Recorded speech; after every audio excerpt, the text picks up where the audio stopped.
Adesso è il mio sogno di fare questo grande palazzo, il Palazzo della Luce, di 300 metri di altezza, che dovrebbe essere forse in Italia, forse in Francia, forse in Arabia, forse in Libia.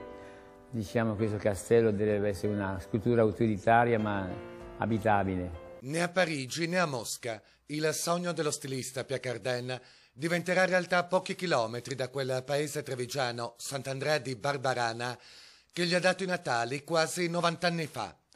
Il suo Palazzo della Luce sorgerà a Venezia, in quest'area, dietro la stazione ferroviaria di Mestre, a ridosso del Centrovega, a qualche metro di distanza dal Ponte della Libertà.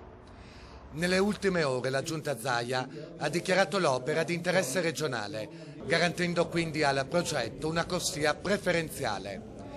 E non avrebbe potuto essere diversamente se si considera che il costo, pari ad 1 miliardo di euro, sarà a carico del privato, che si accollerà anche i 500 milioni per la bonifica dei terreni. Noi contiamo di essere ottimisti, e l'ottimismo aiuta sempre, e pensiamo che entro il 2015-2016, se tutto funziona, l'opera potrebbe essere già alta 244 metri. Tanto sarà alta la torre, che verrà costruita ad energia zero, sfruttando fotovoltaico, eolico e geotermico.